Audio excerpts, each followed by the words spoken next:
Bismillahirrahmanirrahim. Assalamualaikum warahmatullahi wabarakatuh. Bismillah, alhamdulillah, wassalatu wassalamu ala habibillah Sayyidina Muhammad ibn Abdillah wa ala alihi wa sahbihi wa mawalah. Allahumma rabbi syrah lana sudurana wa yassir lana umurana wahlul uqdatan min alsinatina yafqahu aqwalana. Allahumma fakkihna fid din wa 'allimna at-ta'wil. Allahumma alhimna marashid umurina wa a'idhna min shururi anfusina birahmatika ya rabbal alamin. Walhamdulillahi rabbil alamin. Ahlan kepada sahabat-sahabat semua, sabahun nur, sabahul khair. Selamat pagi, kita bertemu dalam perkongsian subuh di mana kita akan membicarakan kitab 40 hadis berkenaan tentang kelebihan ilmu dan juga ulama. Sebelum kita mula, apa kata kita sama-sama perbetulkan dahulu niat kita. Moga-moga pertemuan kita adalah kerana Allah Subhanahu wa ta'ala. Nawaitu ta'alluma wa ta'lim wa tadhakkura wa tadhkir wa naf'a wal intifa' wal ifadata wal istifada wal hatha ala tamassuki bi kitabillah wa sunnati Rasulillah sallallahu alaihi wasallam wad du'ai ila al-huda wad dalalati ala al-khair ibtigha'a wajhillah wa mardatihi wa qurbih wa thawabih. Amin amin ya rabbal alamin. Ahlan Maskana Abu Bakar, Abdul Rahman Gurahan, Siti Nur Zubaidah, Nurdin, Cik Din, Bazid Aziz, Sania Mustafa, Zainab Mahmud, Saria Siran, Laila Umar, Fauzan Muhammad dan juga Zainun Yusuf. Ahlan kepada sahabat-sahabat. Kita bertemu dalam perkongsian subuh. Mohon sebaik sahabat-sahabat untuk bantu share, bantu untuk kongsi, bantu untuk sebar luas rakan-rakan yang lain. Moga-moga lebih ramai yang beroleh manfaat. Kita membaca buku 40 hadis berkenaan kelebihan ilmu dan ulama, memberi motivasi kepada kita untuk berterusan menuntut ilmu, memberi motivasi kepada kita untuk tidak berhenti belajar. Moga-moga kita tergolong di kalangan orang yang mana sentiasa mencari ilmu dalam masa yang sama menempuh jalan menuju ke syurga. Lalu hari ini kita telah tiba pada hadis yang ke-25 daripada kitab Kelebihan Ilmu dan Ulama. Ahlan kepada sahabat-sahabat, kita telah tiba pada hadis yang ke-25. Pada hadis yang ke-25 nak menerangkan tentang orang yang menuntut ilmu pasti dia dah mendapat ganjaran walaupun dia tak faham. Pada waktu itu orang yang menuntut ilmu dia dah confirm dapat ganjaran walaupun pada sebahagian keadaan dia tak faham. Dan apatah lagi kalau dia faham, dia mendapat ganjaran yang lebih. Sebab itu tajuknya adalah semua penuntut ilmu pasti untung. Semua, sama ada dia faham ataupun tak faham, kerana perbuatan itu sahaja dah disukai oleh Allah Subhanahu wa ta'ala, perbuatan menuntut ilmu. Dan kalau faham ilmu, maka bertambah lagi keuntungannya. Apakah dalil untuk tajuk ini? Riwayat daripada Wasilah bin Asqa' radhiyallahu ta'ala anhu.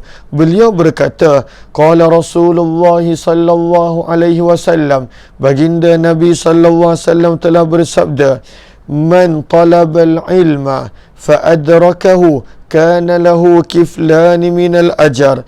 Barang siapa yang mencari ilmu, man talabal ilm, barang siapa yang mencari ilmu, menuntut ilmu, fa'adrakah, lalu dia mendapat sesuatu daripada ilmu yang dituntut itu, dia faham, dia mendapat pengajaran, maka sabda Nabi SAW, kana lahu kiflani minal ajar, maka dia akan mendapat 2 pahala.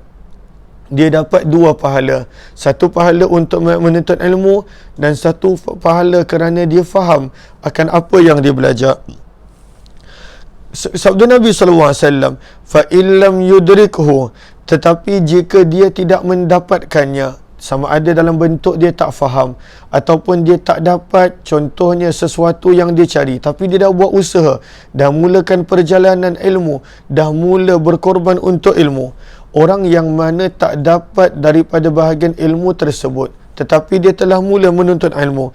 Sabda Nabi SAW, kana lahu kiflum minal ajar, baginya satu pahala. Masya Allah. Lalu sebab itu tajuknya adalah semua orang yang menuntut ilmu, dia mendapat ganjaran, dia beruntung.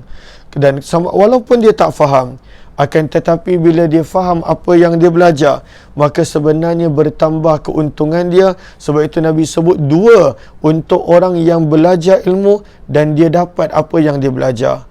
Kan tetapi walaupun tak dapat, dia tetap mendapat satu ganjaran dan juga satu pahala. Lalu sebab itu kita nampak pada hadis ini sangat-sangat beruntung orang yang sentiasa menuntut ilmu. Sangat-sangat beruntung. Kenapa? Sebab itu adalah peluang untuk dia mendapat pahala. Selain daripada kita tahu menuntut ilmu itu adalah kewajipan setiap orang Islam. Menuntut ilmu menjadikan kita sedang menempuh jalan menuju ke syurga. Sebenarnya menuntut ilmu menjadikan kita layak sentiasa untuk mendapat pahala. Kadangkala kita menuntut ilmu dan kita tak faham apa-apa, maka tetap mendapat ganjaran seperti mana hadis riwayat Wasilah bin Asqa' tadi. Apatah lagi kalaulah kita menuntut ilmu dan pada waktu itu kita faham, sabda Nabi, kiflani minal ajar, dia akan mendapat dua pahala. Maka Islam sebenarnya meletakkan orang yang menuntut ilmu itu di martabat pada kedudukan yang sangat tinggi dan sangat menguntungkan. Maka tidak ada istilahnya apabila kita belajar maka kita rugi, habis membazir masa, tak dapat apa-apa. Tidak. Sebenarnya tetap mendapat ganjaran dan pahala. Lalu sebenarnya orang yang belajar ilmu, apatah lagi ilmu agama, maka pada waktu itu martabatnya ditinggikan. Pada waktu itu rezekinya dijamin. Pada waktu itu hidupnya di dunia akan bahagia, apatah lagi di hari akhirat. Dan kemudian mereka ini akan ditempatkan bersama dengan orang-orang yang diridai oleh Allah Subhanahu wa taala. Ya Allah, jadikanlah kami daripada kalangan hamba-hamba-Mu, ya Allah, yang sentiasa haus dalam menuntut ilmu. Lapangkan dada kami untuk menerima ilmu yang bermanfaat, dan kumpulkanlah kami kelak di hari akhirat bersama dengan kekasih-kekasih-Mu dan juga dengan orang-orang yang Dikau redai. Amin, amin ya rabbal alamin. Maka inilah hadis yang ke-25 menceritakan tentang kelebihan menuntut ilmu. Lalu kita dah nampak menuntut ilmu itu sentiasa ada ganjaran, sentiasa ada pahala. Maka apatah lagi kalaulah seseorang itu dia dah belajar ilmu, dia sampaikan, dia kongsikan, dia sharekan, dan pada waktu itu dia ajarkan. Sebab itu riwayat yang ke-26 dibawakan riwayat tentang kelebihan orang yang berkongsi ilmu, orang yang mengajar ilmu. Semestinya bila dia dah belajar berterusan dapat pahala, satu kelebihan supaya kita jangan berhenti belajar, berterusan belajar, dan moga-moga kita meninggal dunia pun dalam keadaan pada waktu itu kita, Allahumma salli ala Sayyidina Muhammad, dalam keadaan kita belajar ilmu, menuntut ilmu. Lalu riwayat ke-26 pula, bila kita dah belajar, kita mesti kena kongsikan, sharekan. Maka dibawakan tajuk kelebihan mengajar ilmu, supaya kita ada semangat juga untuk berkongsi, untuk mengajar, untuk share akan apa yang kita telah belajar. Maka diambil daripada hadis riwayat Tirmizi, daripada Abdullah bin Mas'ud radhiyallahu ta'ala anhu. Kata Abdullah bin Mas'ud, baginda Nabi sallallahu alaihi wasallam bersabda, naddarallahu mra'an sami'a minna syai'a faballaghahu kama sami'a farubba muballagh aw 'amin sami'i. Hadis riwayat Tirmizi. Ahlan-ahlan kepada sahabat yang baru join, mohon dia sebaik untuk bantu share, bantu untuk kongsi, dan juga bantu untuk sebarluaskan. Lalu daripada Abdullah bin Mas'ud radhiyallahu ta'ala anhu, beliau berkata, Nabi SAW bersabda, naddarallah, Nabi mendoakan, dapat doa Nabi, Masya Allah. Siapa yang tak nak mendapat doa daripada Nabi? Nabi mendoakan, semoga Allah memberikan kebaikan dan keindahan kepada seseorang. Kepada siapa yang Nabi doakan? Nadhara maksudnya tarotazah, sentiasa berada dalam kebaikan, sentiasa berada dalam pada waktu itu keindahan. Kepada siapa? Sabda Nabi SAW, kepada orang yang dengar daripada kami sesuatu. Dia belajar sesuatu, dia dapat sesuatu ilmu. Sebentar. Allahumma salli ala sayyidina Muhammad. Okey. Minta maaf. Lalu pada waktu itu Nabi doakan, nadharallah, moga Allah gembirakan, moga pada waktu itu Allah Subhanahu wa taala berikan kebaikan. Kepada siapa Nabi doakan? Sami'a, orang yang dengar ataupun orang yang belajar sesuatu, minna daripada kami. Lalu apa dia buat? Fa, maka dengan segera dia belajar, dia terus ballaghahu, dia terus untuk sampaikan kepada orang lain. Kama sami'ah, seperti mana dia dengar. Lalu seperti mana dia dengar, maka dia share pada orang lain, dia kongsikan, dia sampaikan. Maka Nabi doakan untuk orang seperti ini. Lalu kelebihan orang yang berkongsi, orang yang share ilmu yang dia tahu, pada waktu itu dia ajar ilmu yang dia tahu, yang pertama Nabi doakan dia. Yang pertama Nabi doakan dia. Yang kedua, Nabi terangkan, kenapa jangan terhentikan ilmu sampai pada kita. Kenapa mesti kena kongsi dan sharekan? Sabda Nabi SAW, farubba muballagh aw'a min sami'i. Kenapa? Barangkali orang yang dengar, orang yang kita sampaikan, orang yang kita kongsikan, sabda Nabi SAW, orang yang mendengar itu lebih mengambil manfaat daripada orang yang menyampaikan. Kerana sabda Nabi SAW, mungkin orang yang dengar kemudian, orang yang pada waktu itu belajar daripada kita, dia lebih banyak ambil manfaat, dia lebih ingat, dia lebih pada waktu itu amalkan daripada kita yang menyampaikan. Dan daripada sinilah menjadi silsilahnya ilmu yang berterusan dan juga ilmu yang diambil manfaat daripadanya. Lalu sebab itu, adakah kita tak nak doa Nabi SAW? Maka bila belajar sesuatu, kongsikan. Bila belajar sesuatu, sharekan. Bila belajar sesuatu, ajarkan. Moga-moga orang yang dengar selepas daripada kita, yang dengar daripada kita, mereka mendapat lebih banyak manfaat berbanding dengan kita. Maka ini adalah hadis riwayat Tirmizi. Lalu sebab itu penerangan tentang hadis ini menyebut, Allahumma salli ala sayyidina Muhammad, sebenarnya umat sangat memerlukan nasihat dan juga pada waktu itu bimbingan. Sangat. Manusia, saya pun kadang-kadang saya perlu sesuatu, lalu saya belajar daripada orang lain. Apa yang saya sampaikan mungkin tak semua rasa penting, mungkin tak semua rasa perlu, tapi daripada 33 orang yang sedang dengar ni, kalaulah 10%, 3 orang sahaja rasa ianya benda yang bermanfaat, maka mencukupi. Lalu sebab itu kata para ulama, sebenarnya umat, sebenarnya orang lain, mereka pada waktu itu memerlukan nasihat. Kadang-kala apa yang kita sampaikan itu kita anggap biasa sebab kita dah dengar banyak kali. Tetapi orang yang pada waktu itu dengar daripada kita mungkin kali pertama. Begitu juga seperti mana Nabi sebut, kita bila kita dengar sesuatu hadis, mungkin kita faham daripada satu sudut sahaja.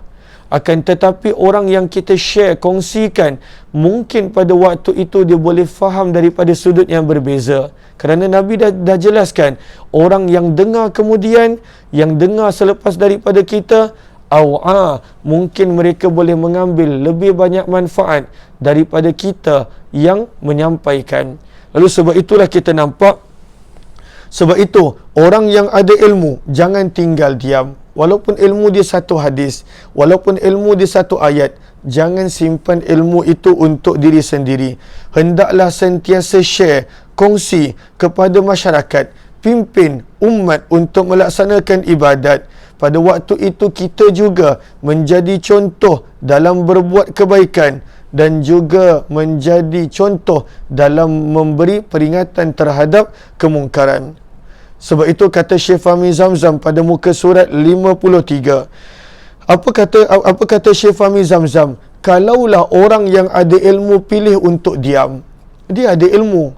Contohnya hari ni kita dah belajar 2 hadis. Kita pilih untuk diam. Kita tak nak kongsikan. Dan pada waktu itu dengan pengetahuan yang kita ada, kita tak mahu untuk membimbing masyarakat ke arah amalan yang lebih baik. Ataupun kalaulah nampak orang buat salah, kita tak nak ajak dia untuk meninggalkan kesalahan. Sebenarnya kita telah meninggalkan tugasan yang Allah amanahkan kepada kita, iaitu amar ma'ruf, sentiasa menyuruh kepada kebaikan, an-nahyu 'anil munkar, mencegah dan melarang kepada kemungkaran.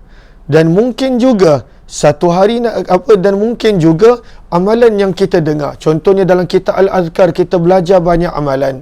Contohnya semalam kita belajar dalam tasyahud sahaja ada 8 contohnya, ada 8 zikir.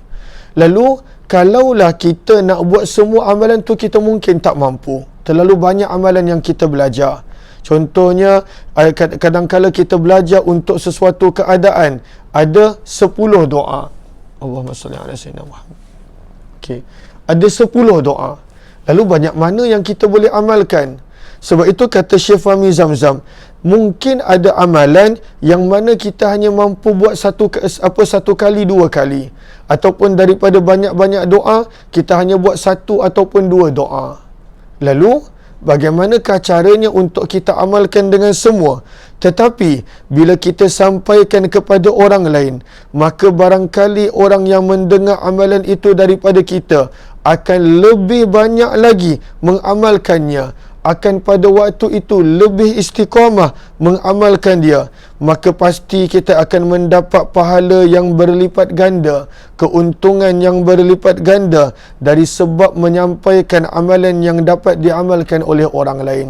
Dan itu adalah kepercayaan saya. Apabila contohnya saya berkongsi sesuatu ilmu, contohnya berkenaan tentang zikir-zikir dalam solat, kerana kita banyak belajar daripada kitab Al-Azkar. Saya nak mengamalkan ke-8 contohnya doa dalam tasyahud, mungkin saya tak dapat amalkan. Tapi daripada contohnya 100 orang yang dengar setiap hari daripada kitab Al-Azkar, katakanlah yang amalkan 10 orang. Daripada 10 orang ini mungkin ada yang amalkan riwayat yang tertentu, zikir yang tertentu, amalan yang tertentu. Hakikatnya sebenarnya saya dah dapat semua pahala. Lalu itu kelebihan berkongsi, kelebihan share, kelebihan terus menyebarkan ilmu. Kerana banyak pahala yang kita akan dapat. Bukankah Nabi dah bersabda, ada 3 amalan yang tidak pernah putus pahala, antaranya ilmun yuntafa'u bih, ilmu yang berterusan diambil manfaat. Itu kita baru ajar kepada satu lapisan selepas kita. Bayangkan kalau lapisan ataupun generasi pertama selepas itu diajar pula pada generasi kedua, kita tetap dapat pahala. Generasi kedua ajar kepada generasi ketiga, kita tetap dapat pahala. Generasi ketiga ajar kepada generasi keempat, kita tetap dapat pahala. Maka inilah pentingnya untuk terus-menerus berkongsi tentang ilmu. Sebab itu Nabi SAW pada waktu itu mendoakan, nadharallah, moga Allah berterusan memberikan kebaikan kepada orang yang dengar sesuatu, kemudian dia sampaikan kepada yang lain. Maka inilah yang kita nampak sebagai amalan yang tidak putus-putus pahala. Mudah-mudahan kita dapat untuk lakukan ini, insya-Allah. Lalu terima kasih kepada sahabat-sahabat yang juga berterusan sampaikan kepada orang lain. Lalu saya berterusan dapat pahala, guru saya berterusan dapat pahala, dan begitulah seterusnya. Okey. Lalu banyak mana yang kita tahu yang kita kena sampaikan? Banyak mana yang kita tahu yang kita kena sampaikan? Adakah mesti satu bab ataupun satu buku dah tahu baru sampaikan? Maka riwayat yang ke-27, hadis yang ke-27 ini dibawakan berkenaan tentang kadar yang kita tahu daripada ilmu yang patut kita sampaikan. Lalu kita dah belajar kelebihan mempelajari ilmu. Pada riwayat 25 kita telah belajar kelebihan berkongsi ilmu. Pada riwayat 26, lalu nak diterangkan berapakah kadar pada waktu itu kita mesti untuk sebarkan ilmu. Adakah mesti tahu satu bab ataupun contohnya satu kitab? Berapakah kadarnya? Maka hadis yang ke-27, tajuknya diletakkan, sampaikanlah ilmu walaupun hanya sedikit. Sampaikan ilmu walaupun hanya sedikit. Daripada Abdullah bin Amr ibnu Al-As radhiyallahu ta'ala anhu.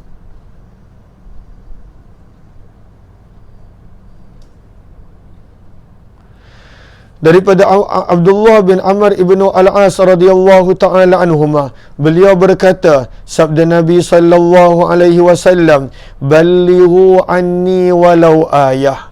Apakah sabda Nabi sallallahu alaihi wasallam? Nabi sallallahu alaihi wasallam bersabda, sampaikanlah daripadaku walaupun satu ayat. Ballighu, sabda Nabi, sampaikanlah apa yang kamu dengar daripadaku walau ayah, walaupun satu ayat. Itu kadar dia. Lalu kalaulah kita tahu satu ayat, kongsikan. Kalaulah kita tahu satu hadis, kongsikan. Sebab itu Nabi sebut balighu, perintah. Walaupun ianya bukanlah datang untuk wujub, untuk wajib, tetapi menunjukkan itu kadar dia. Lalu sabda Nabi SAW, balighu, sampaikan, sebarkan, sharekan, kongsikan apa-apa yang kamu dengar anni daripadaku. Banyak mana kadar dia yang mesti kena sharekan.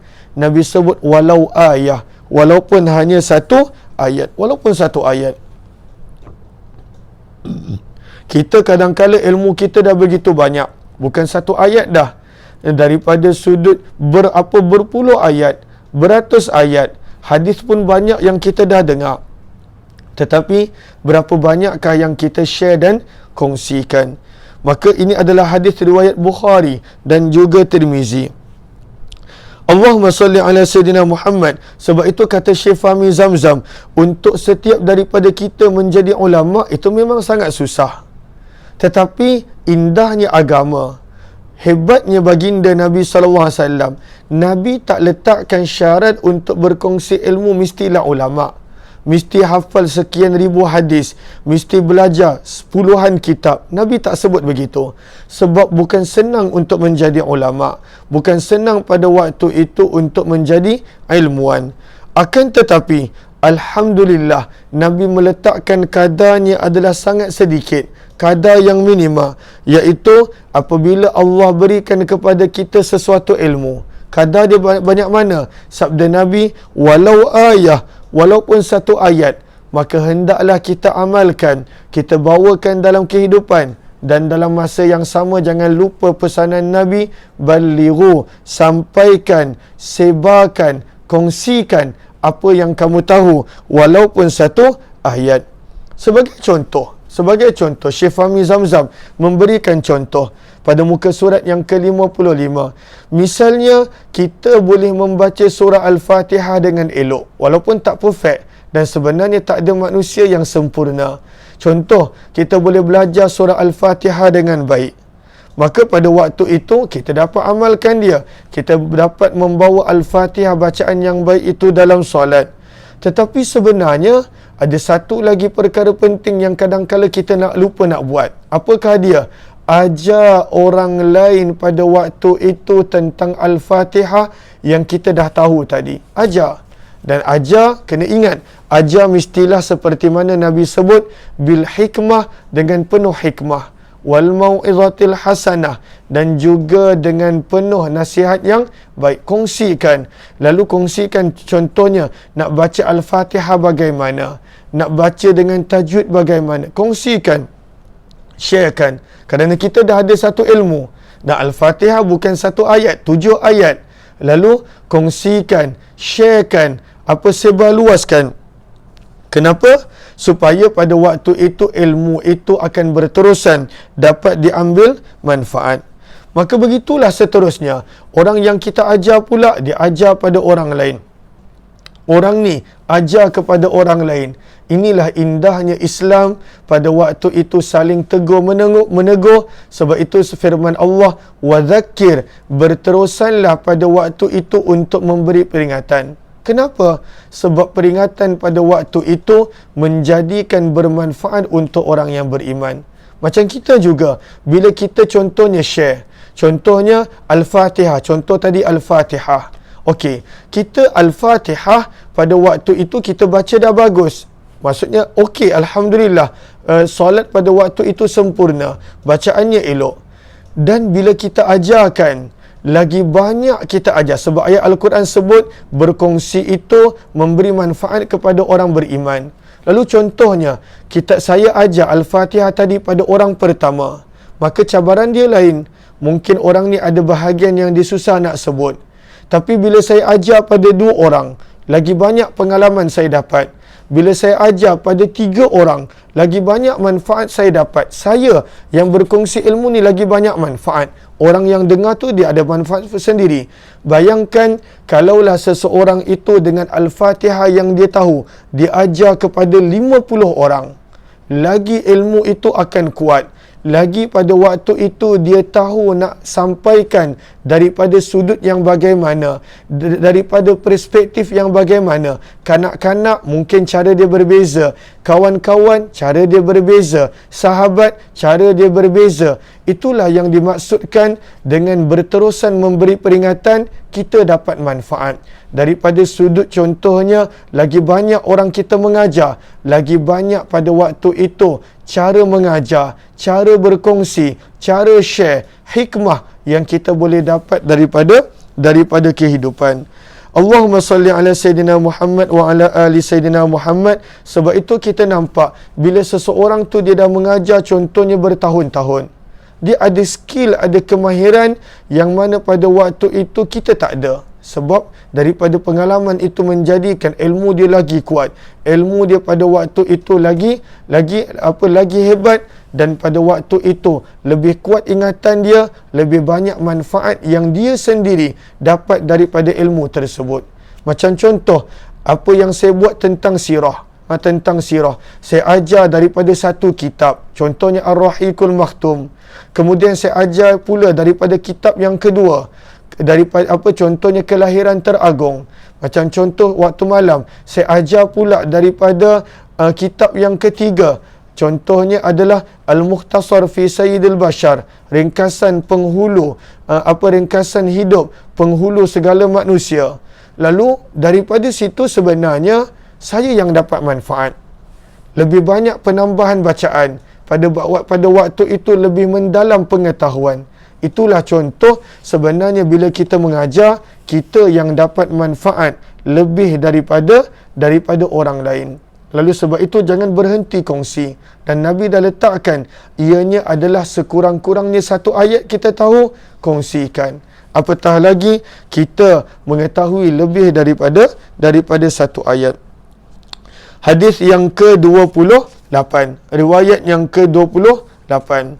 Riwayat yang ke-28 ini kita sambung kemudian insya-Allah. Moga-moga bermanfaat apa yang kita belajar daripada 3 riwayat pada pagi ini, dan insya-Allah kita berharap malam nanti kita akan dapat khatamkan kitab kita yang keempat dalam perkongsian maghrib, iaitu Arba'un Al-Khairiyah. Dan insya-Allah jam 8 nanti kita bertemu jika berkelapangan dalam pertemuan Hayati Quran insya-Allah. Mohon sahabat-sahabat bantu share, kongsi dan juga sebar luas. Wabillahi taufiq wal hidayah. Assalamualaikum warahmatullahi wabarakatuh.